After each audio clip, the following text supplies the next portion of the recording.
Hey kids, this is Ivan. How you doing? Well, as I suspected, my last video made some people a little crazy, and I figured I could explain it a little bit better. So, anyhow, before I get on with that, actually, Space Lim beat me to the punch, and I realized as I was driving to work that and I listened to the video, I realized that I had stated the Monty Hall property probabilities wrong, and actually, if you switch doors at the end, you have a 2 in 3 chance of now selecting the right door, which drives people crazy, but that's the actual. I'm not going to go into that math. You can find that out pretty easy.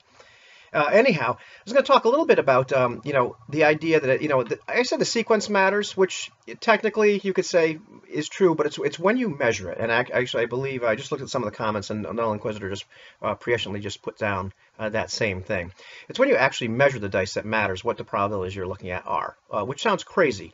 But some people, I believe thought that I was mistakenly thinking the dice somehow magically affect each other, and this is nothing could be further from the truth. They don't affect each other at all, which is why these weird probabilities or non-intuitive probabilities pop up.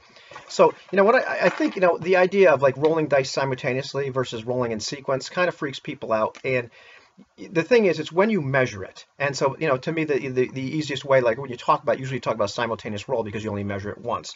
But let's take this idea here. We're gonna roll these two d20 dice, for advantage mechanic in 5th edition D&D. You can roll them simultaneously. If you slow the cameras down, enough, that one of them is going to roll and land on a number first, because it's not really a simultaneous roll. So, you could roll the same die twice. Doesn't really make a difference as long as you don't look at it. It's when you measure it, when you collapse the wave function. It's a mistake to equate quantum mechanics to classical mechanics, but it's helpful in this idea to think of, a die as you're sitting there rolling in your hand as being in some kind of undefined state, like the wave function is not collapsed. And when you finally roll it, then you collapse the wave function and it lands on a number. So it doesn't matter, like if I got my 2 dice here, and let's see, where we go. There we go. Here's my 2 dice. If I just put a circle around them and say, okay, I'm going to observe it. They're everything I'm going to observe once in this circle. Doesn't matter if I roll them together or roll a die and then roll it again. As long as I put in that one circle, that my observation circle, okay? That's when it matters. So if I roll these 2 dice, and it's not magical, if I roll these 2 dice and I need to get an 11 or higher, I've got a 75% chance of getting an 11 higher. I actually did. I got a 7 and an 18. Great. However, some people will say, well, that's exactly the same as a re-roll probability-wise. Sure, if I don't look at them. If I have 2 dice and I roll one and I roll the other, okay, 75% chance that at least one of them is going to be an 11. And actually, no, there's one's a 1 and one's a 2. However, if I roll this die and I want to re-roll and I roll a 10, I say, oh man, that's no good. But I'm allowed to re-roll. Okay, I don't have a 75% chance of getting an 11 anymore, 11 or higher anymore. I'm rolling 1 die by itself. I've already measured. Oh, I dropped my marker. Excuse me, there I am. I've already measured that first die. I measured that die roll. That die is frozen. That wave function has been collapsed, so to speak. That die is never going to roll again, for this example.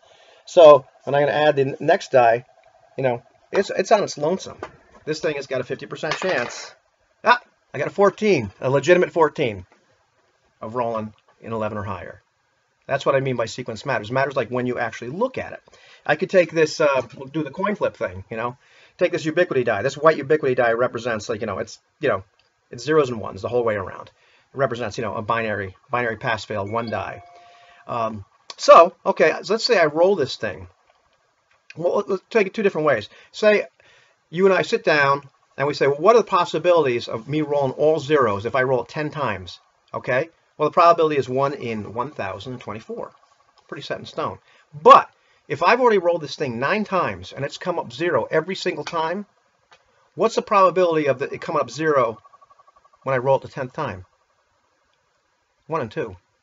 It's not 1 in 1,024 because I've already watched those other results. Those results are frozen in time. Those wave functions, so to speak, I'm taking liberties here, have been collapsed. That 3d6 example I gave you, yeah, sure. I rolled 3d6. Where are they? I rolled 3d6. Okay, all at once, or if I'm not looking at them, whatever it is, we say, okay, what are the chances of rolling an 18? All 6s. Okay, before I start rolling, once again, I got my little 3d6. I got my 3 dice. I'm terrible at this graph thing. All right, I got my 3 dice. Okay, I'm gonna roll them all at once. Then I'm gonna look, or I'm gonna roll them. I'm gonna roll the same darn die. 1, 2. Can I fit him here? There he goes. 3 times. Okay, before I look, and we just say, okay, what are the chances Or, we can look the whole time, but like we take a bet, right? What are the chances that that's going to be all that, all sixes? Well, what did I say? It's 1 in 216, I think it is. I didn't commit that to memory, but that's, all sixes. However, like I gave in the original example, if I roll die, comes up 6. Okay, I'm going to see if I get 12, see if I get another 6. I've seen that 6, It could be the same die, different die. It doesn't make a difference. The dice don't know. They're not connected. They're not magical. They don't remember what they rolled the last time. If I roll the same die again, okay, chances of rolling a 12, if I'm just going like boom, rolling 12, or not looking, whatever it is, I put my circle around there, it's 1 in 36. However, now, I already rolled 1 6. What's the chances of me rolling another 6? 1 in 6. If I've got 2 6s down there at that point, what's the chances of me rolling a third 6? It's not 1 in 216 anymore. I've got 2 6s there frozen in time. They're done. It's 1 in 6. It's 1 in 6.